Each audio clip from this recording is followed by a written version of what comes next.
जीवन में किसी न किसी मोड़ पर अचानक से कोई ऐसी संकटकालीन परिस्थिति आ खड़ी होती है जिससे पार पाने में इंसान खुद को असमर्थ पाता है। हालांकि कुछ लोग मुश्किल समय पर धैर्य के साथ मुकाबला कर लेते हैं, लेकिन वहीं कुछ घबरा जाते हैं।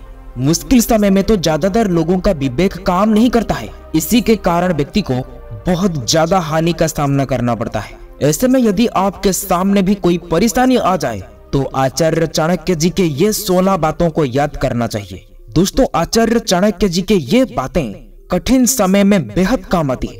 विपत्ति के समय में व्यक्ति को क्या करना चाहिए और किन किन बातों को ध्यान में रखना चाहिए, इस बारे में आचार्य चाणक्य जी ने विस्तार से बताया है। अगर इस वीडियो को आप लास्ट तक देख लेते हैं तो यकीन मानिए आपके दुश्मन आपको देखकर थर-थर कांपेगा।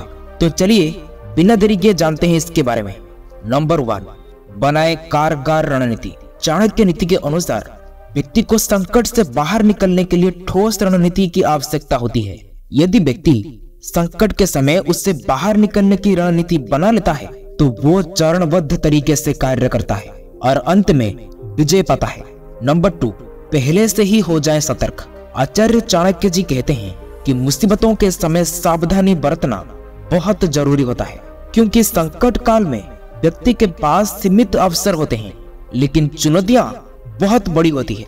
ऐसे में जरा सी भी चूक बड़ा नुकसान पहुंचा सकता है, इसलिए पहले से सावधान रहना बहुत ही जरूरी है।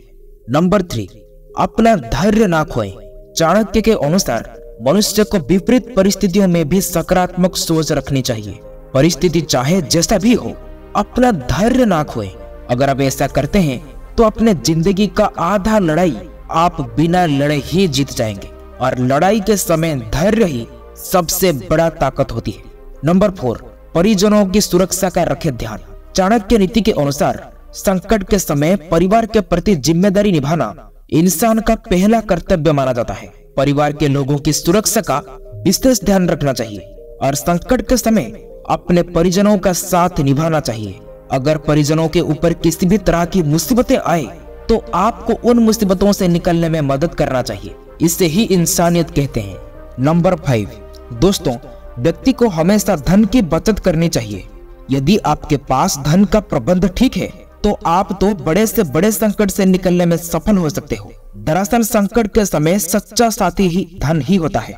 दोस्तों, जिस व्यक्ति के पास संकट के समय धन का अभाव होता है उसके लिए तो संकट से उबर पाना बड़ा ही कठिन हो जाता है, क्योंकि हर क्षेत्र में देखा गया है कि अपना दुश्मन आपसे ज्यादा आपके धन संपत्ति से डरता है। क्योंकि आज के जमाने में जिसके पास धन है वो तो कुछ भी कर सकता है।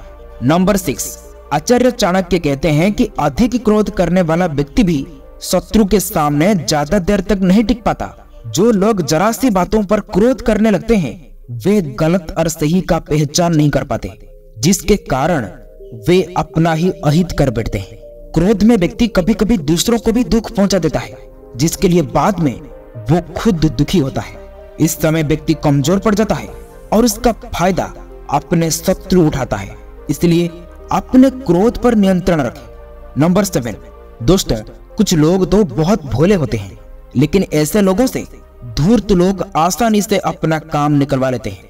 इसलिए यदि आपका कोई दोस्त बहुत भोला है तो उससे धन या व्यापार के बारे में बातें ना करें, क्योंकि आपके भोले दोस्त को कोई भी आसानी से फंसा सकता है और आपके सारे भेद का पता कर सकता है, जिसके कारण आपको बहुत बड़ा नुकसान पहुंच सकता है। खास करके आपके दुश्मन इसका फायदा उठा सकते हैं। नंबर 8, ईर्ष्या करने वाले लोग। चाणक्य नीति के अनुसार ईर्ष्या करने वाले लोग आपको हर जगह मिल जाते हैं। इसलिए अगर आपको पता है कि कोई व्यक्ति आपसे ईर्ष्या करता है तो उसके सामने कोई भी व्यापार से जुड़ी बातें ना करें, क्योंकि समय पड़ने पर ऐसे लोग किसी का अहित करने से नहीं कतराते हैं, जिसके कारण आपको आपके व्यापार में बहुत बड़ा नुकसान हो सकता है। कई बार तो ये देखा गया है कि ईर्ष्यालु व्यक्ति आपके शत्रु का कवच बनते हैं और आपके शत्रु का मदद करते हैं आपको नुकसान पहुंचाने में, इसलिए इनसे सतर्क रहे। नंबर 9, बातों को बढ़ा चढ़ाकर बोलना। दोस्तों, चाणक्य नीति के अनुसार व्यक्ति को कभी भी बातों को बढ़ा चढ़ाकर नहीं बोलना चाहिए, क्योंकि जो लोग हर बातों को बढ़ा चढ़ाकर बोलते हैं वे तो समाज में मजाक का पात्र बन जाते हैं। इससे लोग आपका सम्मान भी नहीं करते हैं। इसलिए तुरंत ही अपने इस बुरे आदतों को त्याग कर देना चाहिए। नंबर 10, दूसरों की निंदा ना करें। दोस्तों, आचार्य चाणक्य कहते हैं कि पीठ के पीछे किसी का निंदा नहीं करनी चाहिए। जो लोग दूसरों की निंदा करते हैं उन्हें तो एक न एक दिन अपनी इस आदतों के वजह से अपमान का सामना करना पड़ता है। इसलिए मनुष्य को तुरंत ही इस बुरी आदत का त्याग कर देना चाहिए। साथ ही ऐसे लोगों से दूर बनाकर रखनी चाहिए जो दूसरों की निंदा करते हैं। ये एक लोग आपके जीवन से कई सारे अच्छे लोगों को आपके विरुद्ध फुसलाकर दूर कर सकते हैं। नंबर 11, ना बोलें झूठ। जो लोग झूठ बोलते हैं या फिर झूठ के सहारे जीवन में सफलता को प्राप्त करते हैं उनको इस कारण अपमान का सामना करना पड़ता है। दोस्तों, झूठ बोलकर प्राप्त की गई सफलता ज्यादा दिनों तक नहीं टिक पाती, क्योंकि सत्य एक न एक दिन तो सबके सामने आ ही जाता है। इसलिए इस बुरी आदत का त्याग तुरंत कर देना चाहिए। नंबर 12, लोभ ना करें। दोस्तों, आचार्य चाणक्य कहते हैं कि जब व्यक्ति लोभ में फंस जाता है तो उसके जीवन से सुख और चैन सब जैसे गायब हो जाता है और व्यक्ति छोटी छोटी खुशियों का भी आनंद नहीं उठा पाता है। साथ ही ऐसे लोगों को कभी भी किसी से मान सम्मान प्राप्त नहीं होता है। इसलिए व्यक्ति को अपनी इस आदत का भी त्याग कर देना चाहिए। नंबर 13, मीठी वाणी। चाणक्य नीति के अनुसार जो व्यक्ति मीठा बोलते हैं उसके ऊपर तो माता सरस्वती का आशीर्वाद सदा बनी रहती है, लेकिन बुरे और कटु वचन बोलने वाले लोगों का स्वभाव भी उनकी भाषा की तरह बुरा बन जाता है। चाणक्य नीति के अनुसार जो व्यक्ति मधुर वाणी का स्वामी होता है उसके भाग्य भी उसी का साथ देता है और शत्रु भी उससे मित्रता का हाथ बढ़ाना चाहता है। नंबर 13, निडर बने।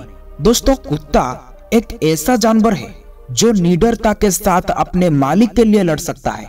अपने मालिक की सुरक्षा के लिए कुत्ता हर मुसीबत का डटकर मुकाबला कर सकता है। इसलिए तो कुत्तों को जानवरों में से सबसे ज्यादा वफादार माना जाता है। मनुष्य को एक कुत्ते से ये गुण जरूर सीखना चाहिए और हर मुसीबतों का डटकर सामना करना चाहिए और मनुष्य को कुत्ते से वफादार और निष्ठावान बनने के गुण भी सीखना चाहिए, क्योंकि अपने जीवन में निष्ठावान रहने से आपको हर काम में जल्द ही सफलता मिलेगी। नंबर 14, अपनी कमजोरी किसी को ना बताएं। आचार्य चाणक्य के अनुसार किसी भी व्यक्ति को अपनी कमजोरी ना बतानी चाहिए। यदि किसी को आपकी कमजोरी पता चल जाती है तो वो उसका फायदा उठा सकता है। फिर वो फायदा उठाने वाले उसका मित्र भी हो सकता है और उसकी शत्रु भी हो सकता है। नंबर 15, क्रोध पर नियंत्रण। गीता के उपदेश। दोस्तों, भगवत गीता के उपदेश में भगवान श्री कृष्ण अर्जुन से कहते हैं कि क्रोध करने से सभी तरह के कार्य बिगड़ने लगते हैं। क्रोध करने से इंसान का पतन आरंभ हो जाता है और क्रोध करने से व्यक्ति अच्छे और बुरे परिणामों में फर्क करना भूल जाता है, जिस कारण से मनुष्य की तर्क शक्ति क्षीण हो जाती है और वो जाने अनजाने में अपने पतन की राह पर चलने लगता है। नंबर 16, अपने मन पर रखें काबू। गीता के उपदेश में श्री कृष्ण बताते हैं कि जो व्यक्ति अपने मन पर काबू करना सीख लेता है वो तो हर तरह की बाधा को आसानी से पार कर सकता है। इसलिए व्यक्ति को हर हाल में अपने मन पर नियंत्रण रखना चाहिए। तो दोस्तों, आज के लिए इतना ही। वीडियो अच्छा लगा हो तो शेयर, सब्सक्राइब, लाइक जरूर करें। फिर मिलेंगे अगले वीडियो में। तब तक के लिए आप अपना ख्याल रखें।